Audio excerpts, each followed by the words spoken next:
English பார்த்தோம்னா group 2 question 2025. ஒரு மனிதர் ரூபாய் 500க்கு 12 மேசைகள் மற்றும் நாற்காலிகள் வாங்குகிறார்.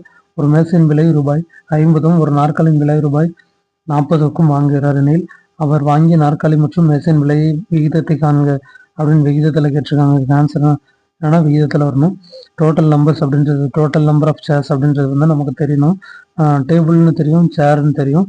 அது எத்தனை அப்படின்னு பார்த்தோன்னா 12, ரெண்டுத்தையும் சேர்த்து 12 மேசைகள் மற்றும் நாற்காலிகள் இருக்குது அப்படின்றது மட்டும் நமக்கு தெரியும். ஸோ வந்து T+C அப்படின்றது 12 அப்படின்னு எடுத்துப்போம்.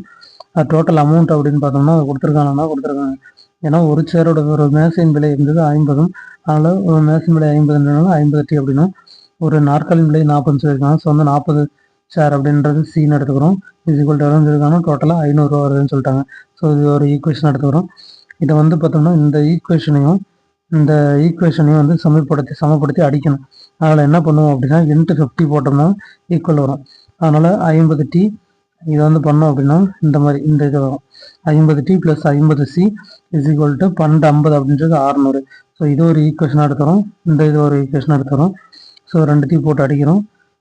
50T + 50C is equal to 600. 50T + 40C is equal to 500 பண்ணோம் அப்படின்னா இந்த 50 கேன்சல் ஆகிடும். 50T கேன்சல் பண்ணிடுவோம். இதையும் மைனஸ் பண்ணோம் அப்படின்னா 10C அப்படின்ட்டு வரும். 600 500 மைனஸ் பண்ணோம்னா 100ன்றது வரும். ஸோ 10 சேர் அப்படின்றது 100, ஒரு சேர் அப்படின்றது 10 அப்படின்றது வரும். ஸோ சின்றது நமக்கு தெரியும் 10 அப்படின்றது வந்துருச்சு. ஸோ இந்த ஃபார்முலா இந்த T+C இஸ்இக்குவல் டு 12 இதை அப்ளை பண்ணலாமா? ஸோ அந்த T+C இஸ்இக்குவல் டு 12 அப்படின்னா T+Cன்றது நமக்கு தெரியுமா? சின்றது 10 அப்படின்றது இங்கே கண்டுபிடிச்சோம். ஸோ 10 அப்ளை பண்ணுறோம் இஸ்இக்குவல் டு 12. T இங்கிட்ட வந்துடும், 12க்கு இங்கிட்ட 10 மைனஸில் போகும்.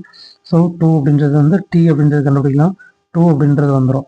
ஸோ வந்து விகிதம் அந்த சின்னு தெரியும் 10, Tன்றது 2ன்னு தெரியும். ஸோ விகிதம் என்னன்னு பார்க்கணும்.